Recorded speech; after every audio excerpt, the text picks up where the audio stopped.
I'm just going to say right now, I have no idea, once you get past Purdue, how to rank this league. It is crazy how balanced it is with some really solid teams. And this is what you want. You want to have a league where every single night the teams have to come out and compete. No nights off in the Big Ten. What a weekend of basketball games. You had some overtime games. You had some teams become road warriors. And I'm just super impressed and pleased with this Nebraska team and their ability to learn how to win games now. We will speak with Fred Hoiberg, as I mentioned, coming up a little bit later in the show. 11 of the top 65 teams in the net. And then there are a couple teams that are outside the top 65 that I still think are legitimately in the NCAA tourney conversation. It is really crazy how balanced it is. Let's get to our big story. It's the weekend's results. Starts with yesterday. 4 games.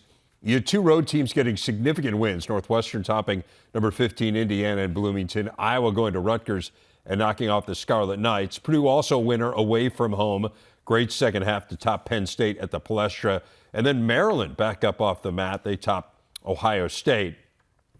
Let's start with number 1, Purdue. They were down at the half, and then their second half against Penn State was about as good as a team could play. They were really something. What did you make of the Boilers' performance? They just came out, they stuck with it, and they punched Penn State dead in the mouth in that second half. And they didn't change much. Only thing they pretty much changed, you put Ethan Morton on Jalen Pickett. He pretty much did a great job in that second half after he took Andrew Funk out of the game in the first half. But they got Penn State to shoot 36% from the field in the second half, 20% from 3. And Penn State is a team, if they're not making shots, it's tough for those guys to win. And they put Jalen Pickett in the bottle. But Zach Edey, 7 for 9 in the second half, 16 points in closing time.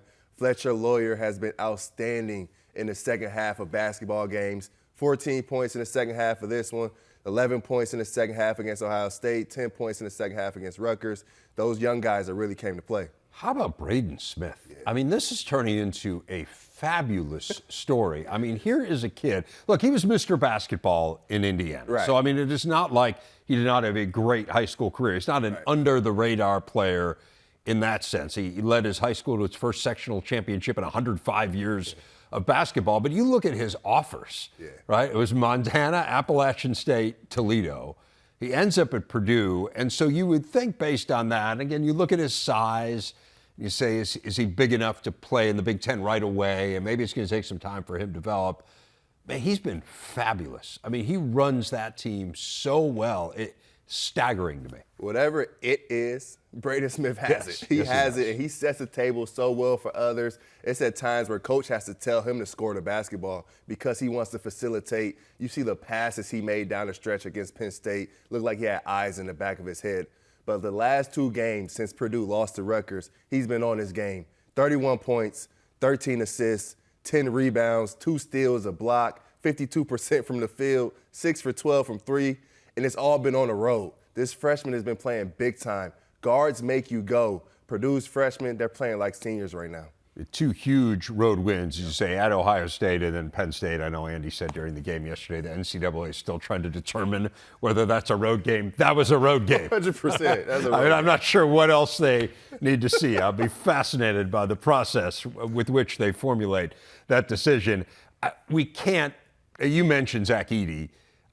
I just need to touch on him a little bit more because to me, I think the thing that really stands out to me, Rafael, is he's averaging 34 minutes per game in Big Ten play. I mean, he is a large man. And to get up and down the court, to be in the shape that he is in, after playing about 20 minutes a game last year, obviously sharing time with Travion Williams, who was a fabulous player in his own right. But that, to me, I mean, not just that you have this player who no one else in the country can match up with, but that you have him and he essentially can play virtually the entire game. I mean, it's impressive because I played with a guy, Isaac Haas, who was 7'2", close to 300 pounds, and he split time with A.J. Hammonds, but it was at a point where he had to split time. Isaac had to play 20, 22 minutes a game. He really couldn't go over that and be productive. And it's almost like Zach Edey took it personal this offseason when he heard the naysayers say, the fans say, he can't play more than 25 minutes a game. He got in the gym. He worked at it. Coach Brantley's done a great job with Zach and his confidence and his conditioning. Playing with the national team really helped him out. But his conditioning and then the way he's learned how to play simplified his passing ability, not turning the ball over as much. And then when that ball goes up on the rim, He's no longer just using his size and his physical abilities to go get the offensive rebound. He's positioning himself. He's wedging in between defenders. He's tipping it out when he can't get it. His basketball IQ has risen. But when I called that Purdue game against FAMU, I was there a little bit early. Who was the first player on the floor? It was Zach Edey, working on his passing, working on his free throws. So this isn't random. This all was work that went into this.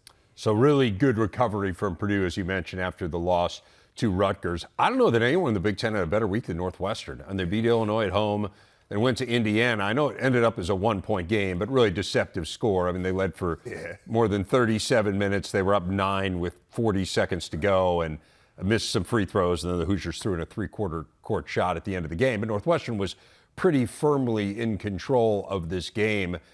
The guard play was really exceptional, and Chase Audige was battling back spasms in the second half and still, for the second straight game, was really the best player on the court because of the way that he defends. It really feels like this team has a great defensive identity, but, man, if they shoot the way they did yesterday, they'll be really tough to beat. I mean, yeah, Chase Audige had his way. Boo Buie played outstanding. We've always said if their backcourt at Northwestern, if they just calm down, play the game the right way, take good shots, they can be successful. And that's what they did at Assembly Hall. They go 45 points, 10 assists, 7 steals, 6 of those coming from Chase Audige. They just really controlled the tempo of the game. And then Ty Berry was big time. He made some shots. He gets you 13 points. He gets you 11 rebounds at the guard position. Those 3 guys, you add in Robbie Barron, they just were locked in the entire game. Indiana had a great game offensively. They just couldn't move their puppies fast enough on the defensive end and stay in front of those guys. But like you said, Chase Audige has turned himself into a player, one of the best guards in the Big Ten, definitely maybe could be the best defensive guard in the Big Ten as well. They're winning games with their defense. You add them make some shots, it could be scary for some teams. 6 steals in that game. He had a great defensive game against Illinois as well. You hope the back is okay. He was having back spasms, as I mentioned, but man, he has turned into a lockdown defender. And certainly, I mean, there's no doubt he'll be on the all-defensive team, but maybe he's Big Ten Defensive Player of the Year. I mean, it's hard to say. There's some really good defenders in this league. And to think about this team now, 12-3, they're 3-1 in the conference. First time they've ever beaten a ranked Indiana team on the road. They have 2 ranked road wins already, which ties for the most in school history. And defensively, I mean, 8th in the nation defensive efficiency. They're really good. What do you make of Indiana? They blew a huge lead at home against, or I should say on the road against Iowa. Now that home loss Northwestern. They're banged up, right? I mean, no Xavier Johnson, no Race Thompson in that game. So that's part of it. But as you said, I mean, like TJD was incredible. Jalen Hood-Schifino, although he threw the ball to the other team a little bit too much, but I mean, he was fabulous on the offensive end. So they got a few really good performances, but it just seems like there's something missing here. It seems like there's a disconnect for whatever reason. And that's what I worry about this Indiana team right now, because they shot 50% from the three-point line, 50% from field. Hood-Schifino gets you 33. TJD has 18, 24 rebounds, 8 assists, 4 blocks, and you don't win that game. But they had 16 turnovers that led to 25 Northwestern points. And you can't win Big Ten games when you give up 25 points off of 16 turnovers. It just won't happen that way. But then defensively, they aren't connected like they were last year. They're the #1 defensive team in the Big Ten. This season, it's almost as if guarding is an option. You see Boo Buie breaking guys down, Chase Audige breaking guys down. And this isn't like Northwestern was one of the better offensive teams coming into this game. Quite the opposite. They were struggling, and they were just getting open look after open look, layup after layup. Guys aren't rotating, and you see TJD in the press conference call out his teammates. He said, Coach Woodson had a game plan, our team didn't follow it. And I love that type of leadership from your guy after he just played his tail off. When guys aren't doing what they're supposed to, if they're letting their offense affect their defense, you got to call them out. And I love that he did that. But their defense, they got to shore it up, because you're going to go 9 for 18 from 3. TJD's going to have that type of performance. Jalen Hood-Schifino is going to get you 33. You've got to find a way to win those games at home. Right, and if you would have said those numbers from Hood-Schifino and Trace Jackson-Davis before the game, I mean, you would have said, and if you would have said they scored in the 80s, right? I mean, against a team that was locked down defensively, you'd say, well, for sure they win that game. And again, not only did they not win it, but they really didn't have much of a chance to win it. I mean, they really never threatened to win it. So there's definitely some work to be done, no doubt, for Indiana. Iowa, I mentioned that win over the Hoosiers. They follow that up by winning at Rutgers. Not only did they win at Rutgers, they never trailed in the game. Rafael, that is a heck of a win. I mean, these last 2 wins for Iowa, after everything they have been through, and after 3 tough losses, I mean, man, this is impressive. It's big time, super impressive. And Coach Painter, he used to tell us every game, you're going to start your next game how you finished your last one. And they went on a run against Indiana, and they haven't looked back. Their last 60 minutes of basketball has been outstanding. Against Rutgers, they threw in a zone at the beginning of the game. I think that really threw Rutgers off offensively. I don't know if they were expecting that one. You know Iowa can switch it up, but when they go zone right when it started the game, it throws you off a little bit. They get 17 assists on 29 field goals. Everybody's touching it. Everybody's sharing it. Philip Rebraca is really coming to form. 16 and 12 in this one. He's back to his North Dakota ways when you think about a walking double-double. He's going to compete hard every game. But this was the Payton Sandfort show. I love to see Payton Sandfort just fight through his adversity, make some shots. This is a kid that had missed upwards 30 shots in a row during Big Ten conference play. To go 6 for 8 from the field, get 22 points. You see him talking to Robbie Hummel after the game. You can just see the weights lifted off of his shoulders. He felt good about it. His teammates felt good about it. I just love that performance. He had 13 straight games under 50% from three-point range. That's crazy. A guy who's a shooter and a really good shooter. I mean, you watch him certainly in a shoot-around. You're like, it seems like he never misses, right? He's got a beautiful shot, and yet for whatever reason had just kind of lost it. And then he goes 4 of 5 in that game. And you mentioned Rebraca.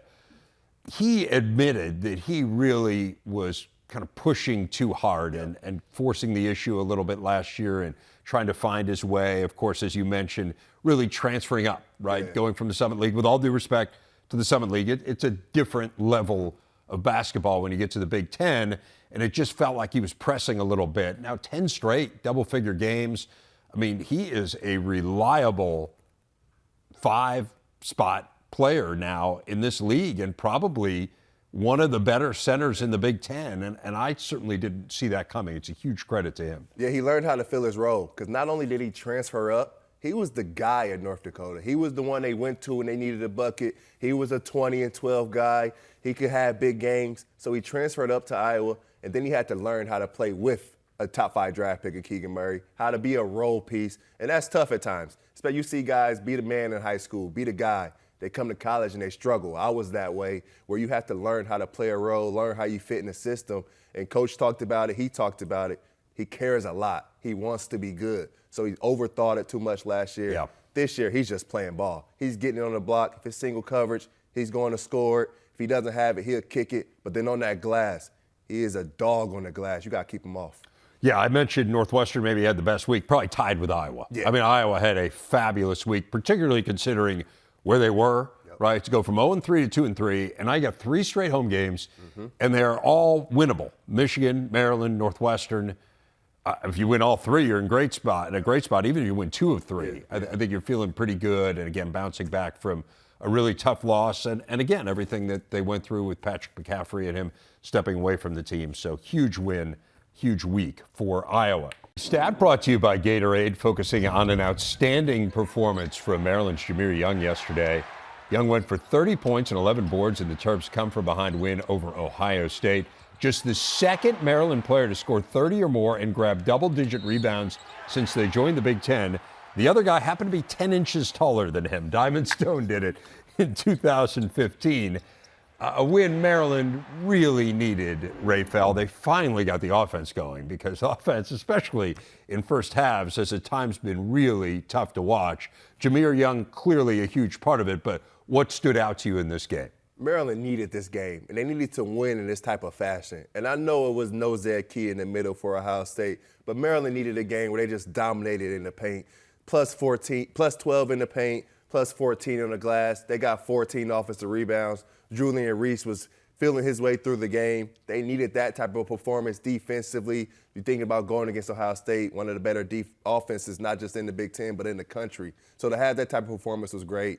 And then Jameer Young, he needed that type of performance. He had been struggling, and when your best player, he's struggling, you need him to have a big-time game, and he did that. 30 points, 13 for 15 from the line. The smallest guy on the court gets you 11 rebounds. He's just a dog, and I just love to see him the way he plays that way. For Charlotte last year, he was top 15 in their conference in rebounding. So, I mean, it's not like this kind of comes out of nowhere. I mean, this guy is just a great all-around player, and we're starting to see that. We've seen glimpses of it early on this year, but this is a game where they really needed it. I mean, you look at, like, their offensive points per possession, they went about 1.2 in this game.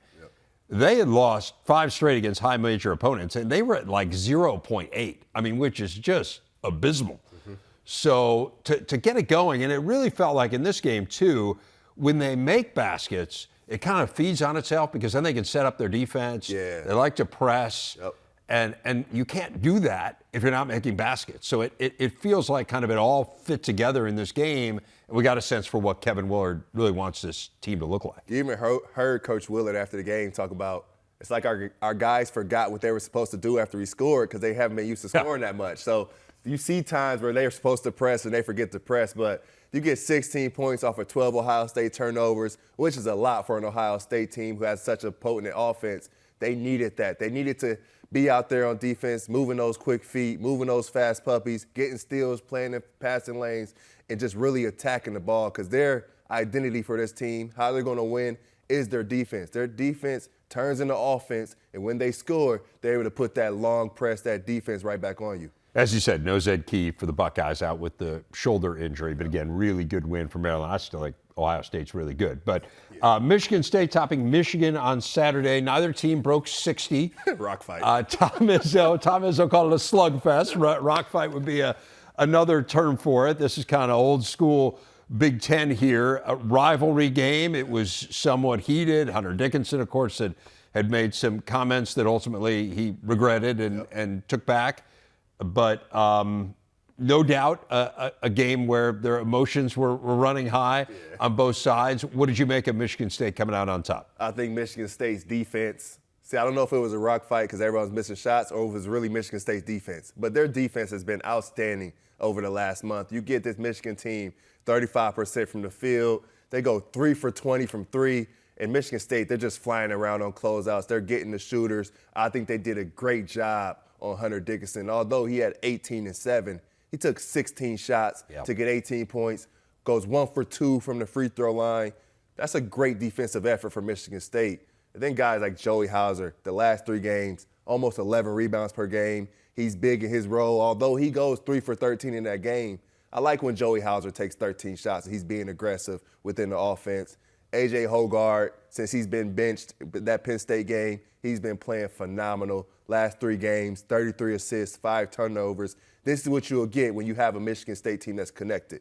Hard defense, good offense, not turning it over. You mentioned Dickinson, and look, that's a good game. Right. But if you're playing against Michigan, there just aren't that many guys who are going to beat you. So if you can hold Dickinson reasonably in check, you've got a great chance. And Mady Sissoko, give him a ton of credit. I mean, I know Michigan State does not have a low post presence where you dump the ball inside and get an easy 2, and that's just kind of what this team's going to be. But we know how good the big men are in this league. If Mady Sissoko can play like that on the defensive end, that gives Michigan State everything they need because while they might not have a superstar offensively, they have plenty of guys capable of putting the ball in the basket. It gives them a presence at the rim. You think about a guy who was way bigger than him. He maybe could score a little bit better than him, but Derek Nix, when I came into the Big Ten, Derek Nix was just a big physical specimen. Didn't have to score the ball much, but he affected the game with his defense, with his rebounding. You think about all the great centers that they've had that have done that job, and he plays that role to a T. And Coach Painter used to always tell me when I won Defensive Player of the Year, it's not about how many points they score. It's about how many shots they take to get it. Because you take 20 shots, you get 20 points. Sometimes you shoot your team out of the game. And that was the philosophy you could see Mady Sissoko had. And then they locked up around the perimeter. Doug McDaniel doesn't score. Kobe Buffkin struggles from the field. Jet Howard struggle. You let the big fella get his. You lock down the perimeter. You come away with that victory. Yeah, as you said, 3 of 20, so they certainly did that. 6 straight wins now for Michigan State. Road games, Wisconsin and Illinois this week. So we'll learn a lot here about the Spartans, but it seems like they are on better footing than they were a month or so ago. I'm not sure anyone needed a win more than Illinois. Yeah. They caught a break. Yes. They got Wisconsin without Tyler Wall. That being said, offensively, it was night and day from what we saw on Wednesday in Evanston to what we saw Saturday in Champaign. They just seem so much better connected, and just shot the ball better. But Brad Underwood had really kind of laid out there in that postgame against Northwestern that I have no idea what we're doing on the offensive end of the court. They got it through. He got it through to his players loud and clear because that was a really good offensive effort. And they took good shots. Sometimes this Illinois team, they could take bad shots, and they could be my turn basketball. You see Terrence Shannon, he takes a shot. Now Mayer wants to take a shot. Now Coleman Hawkins wants to take a shot. Then the freshmen want to get involved. And that's not how you can play offense. In this game against Wisconsin, they took good shots. And this team can really shoot the ball. Second in the Big Ten in three-pointers made. So when they take good ones, they're going to make them. 10 for 19 from the three-point line in this one. They ran up and down. They needed to have this type of performance. And then it was great that their leaders, their upperclassmen, they performed well. Terrence Shannon, Coleman Hawkins, they go for 44 points on 22 shots. Just big-time performance offensively. And now they understand when we run our stuff, when we take good shots, we can be successful this way. But it's all about bottling this up, taking this on the road with you. Because one thing Coach Payne would always say, do what you're doing to win. Don't change it. Do what works. Continue to do what works. Don't let yourself think it's you that's making us win, but it's the system. And that system really worked against Wisconsin. This is still a team with a really good resume, just in that they've beaten Texas and UCLA. I mean, those are two wins that are going to resonate in March. So if they reasonably take care of business in the Big Ten, they'll be fine. I mean, look, they started 0-3 in the league, and I get that you push the panic button a little bit. You had Sky Clark leave the program. It seems like there's some personal things going on with him, and obviously wish him the best. But this would have been, you go 0-4, and now all of a sudden, right, you got problems, and then going on the road to Nebraska. So this was a win Illinois needed to get. And as you said, not only did they get it, they got it in really impressive fashion. Yeah, if you want to compete to win the Big Ten, you want to compete to get a good seed, you got to win your home games. You got to compete to win at least half of your road games. You got to take care of home court because they would have went down 0-4. Fans would have been just even more on them. They would have started to feel it a little bit more. The pressure from their coaching staff would have been on that. Because I've been there. I've been last place in the Big Ten. I know what it's like to lose 4 or 5 games in a row. It's just tough to sit in, and it's tough to walk around campus when you're on that type of losing streak. So it was just good for their confidence, good for their program to get on track because going to Nebraska isn't easy anymore. Yeah. It's not a guaranteed win. Those boys are balling. So it was good for them to see one go in. Well, now they'll try to put together a winning streak, which is something they haven't done since November. Not won 2 in a row. Did not happen at all in December. And as you mentioned, they are going to Nebraska. And as you mentioned, Huskers are playing pretty well. Nebraska getting a nice road win on Saturday, going to Minneapolis and topping the Gophers in OT. Back and forth game featured 8 ties, 15 lead changes. Huskers eventually pulling it out. They shot 51%, had 48 points in the paint, outscoring the Gophers by 14 there. Huskers getting their second Big Ten win, something that didn't happen until late February a season ago, which gets us to our big interview. The head coach of the Huskers, Fred Hoiberg, joining us. And Coach, I'm always fascinated by turnarounds. So let's start there. Your personnel is significantly different, so obviously that is part of it. But is there anything else you can point a finger at as to why this team is so much better than you were a year ago? Well, I think the big thing, Dave, we've taken a huge step on the defensive end of the floor, and I've been really proud of our guys for really buying in to the defense, the identity that we've tried to create with this group. And we've got personnel, that's, I think, what we have to do to give ourselves the best chance to win is be consistent on that end of the floor. And, we were very fortunate in the offseason to bring in some transfers that come from some winning programs, and that always helps. And I think we've had great leadership. And when you look at the guys that we brought in with Sam Griesel, very fortunate. He grew up about 3 miles from Pinnacle Bank Arena. And he's been a part of a really good program. He won at a high level. He played in the NCAA tournament at North Dakota State. And he gives us great size and versatility at the lead guard spot. Emmanuel Bandamel is one of the best on-ball defenders that I've ever had the opportunity to coach. And again, another guy that is a culture builder and has given us really good toughness, and another guy that's provided great leadership and played in the postseason at SMU.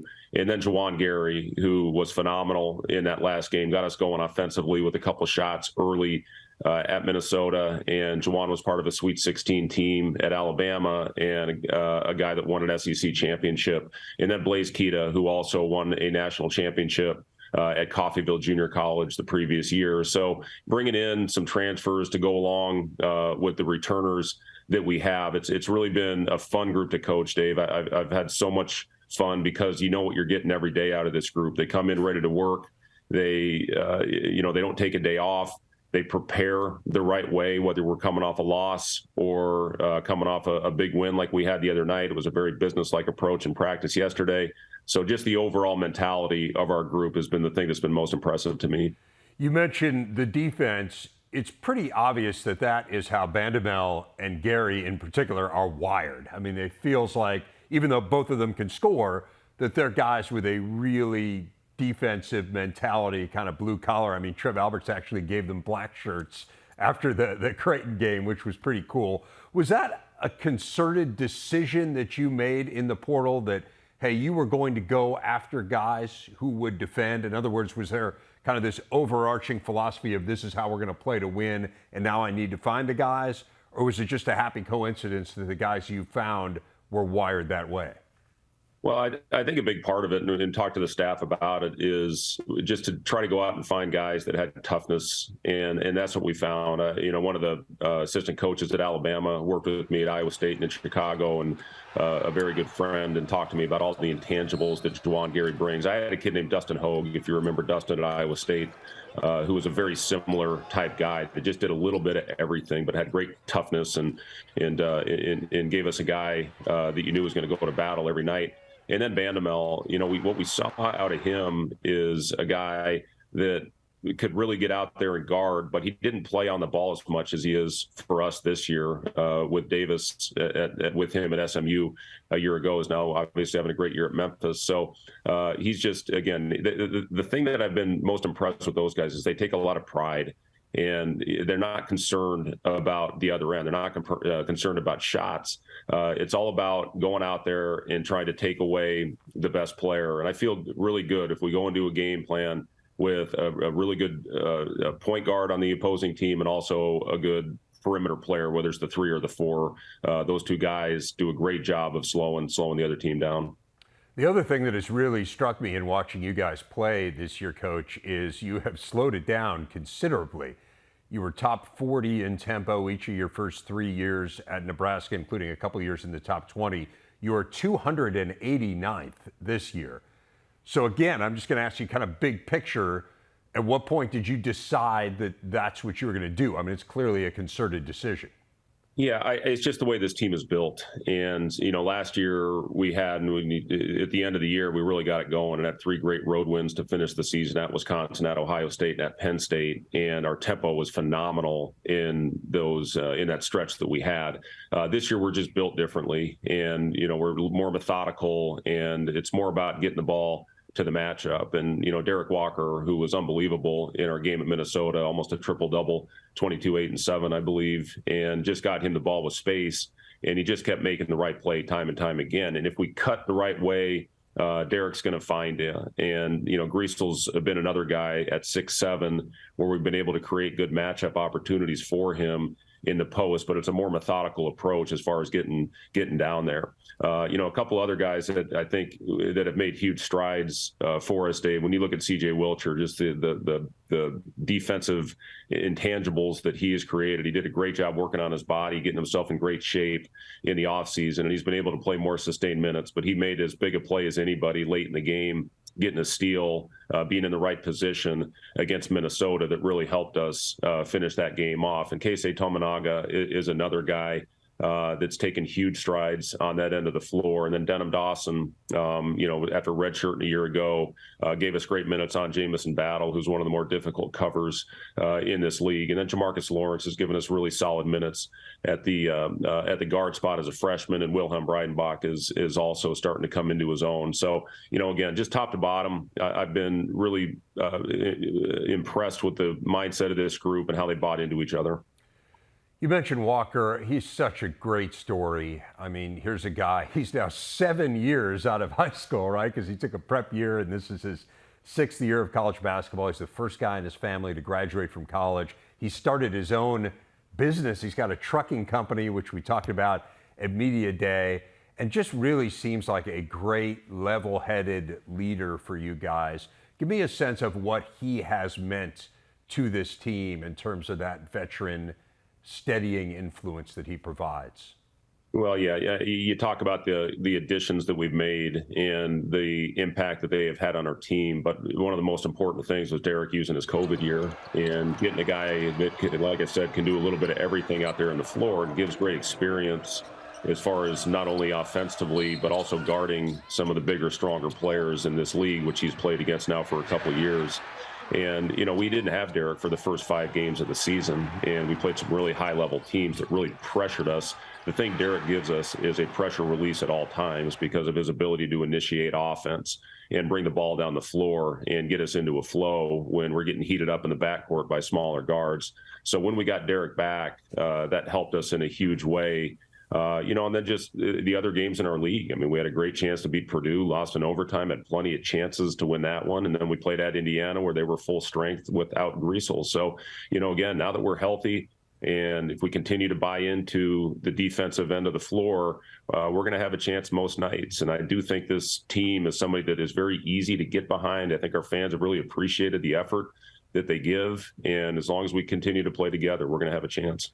Coach, you have such deep ties to Nebraska. You were born there. Your maternal grandfather was the head coach there. What would it mean to you to be able to get this going? Yeah, this place means a lot to me. I moved away. My dad, both parents graduated from Nebraska, and my dad got a job at Iowa State as a professor when I was 2 years old. So I grew up in Ames, and I do consider that my hometown. But we always came back to Lincoln for holidays, and we were always here over Christmas and Thanksgiving, spending time with our grandparents. And it really is a special place. We love it here. I hope we can get it going and win consistently because it really is a phenomenal place. Great fan base, as good as any in the country, and unbelievable facilities. So, hopefully we can continue on, play well, and continue to build it because, this is a place I really want to be my last job. Fred, you got Illinois coming up tomorrow here on the Big Ten Network. They are clearly a very talented team. They have been a little bit up and down. Scouting report-wise, what do you need to do to beat the Illini? Well, they're coming off their best performance of the season, a really impressive win against a very good Wisconsin team. And the thing that I've been most impressed with is just their overall explosiveness, their ability to create steals and get out in transition. We're going to have to take care of the basketball. That's going to be very important in tomorrow's game. Shannon is a load. He can score at all 3 levels. Extremely quick and athletic at the rim, but can also knock down threes.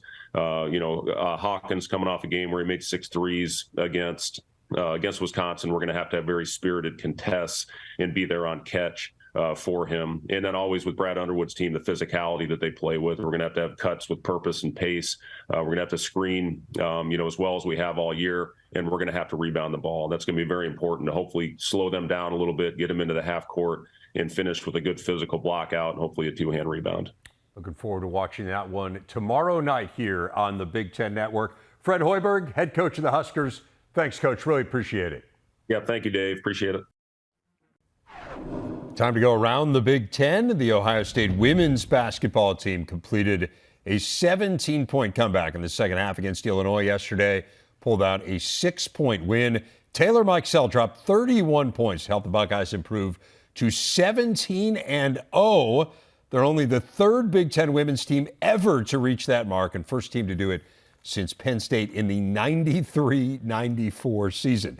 NFL news yesterday, Ohio State making some history. The Saints' Chris Olave eclipsed the 1,000-yard receiving mark in a loss to the Panthers. He joins the Jets' Garrett Wilson, who hit the mark a week ago. Now the first ever rookie receivers from the same school to top 1,000 yards. So congrats to both of them. On the ice, 3rd-ranked Minnesota knocked off number 4 St. Cloud 2-1. Dramatic overtime victory. Logan Cooley scored the game-winning goal with less than 20 seconds left in OT to give head coach Bob Motzko his 100th win at the helm of the Gophers.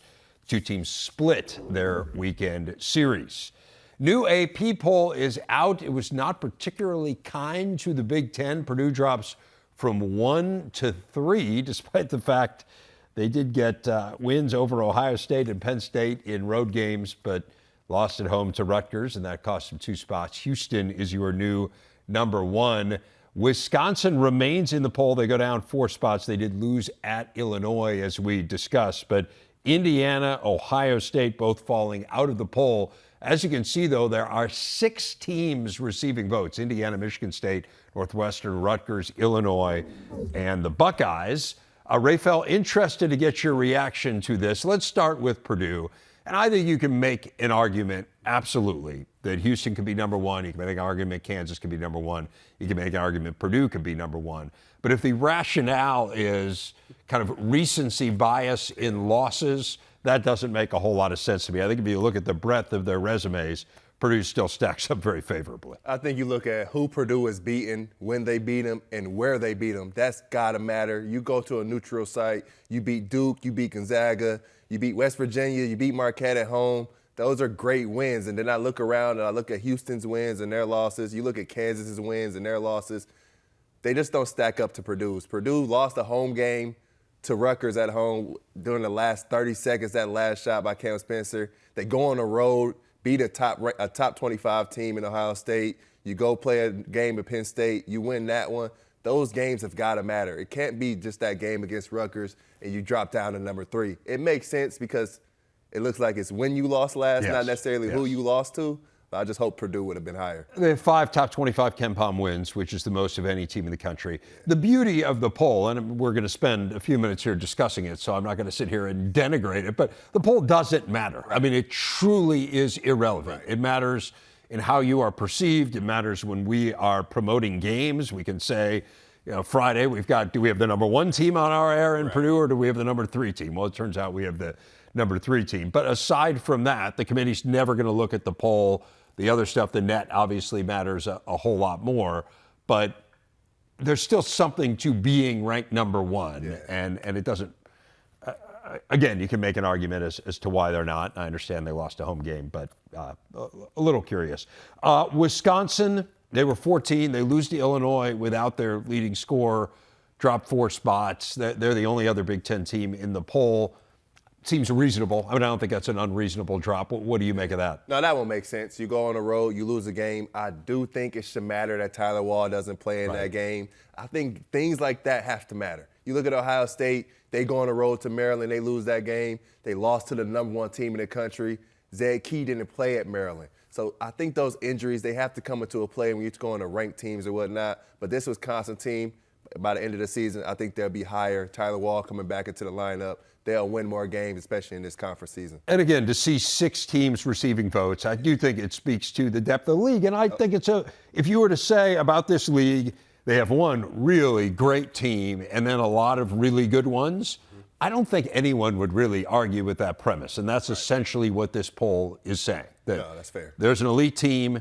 There are 7 teams who are certainly in that discussion. I think you could add a few more who, by the end of this, again, I think virtually everyone's in the NCAA tourney conversation right now, and that seems like a fair assessment of Big Ten basketball.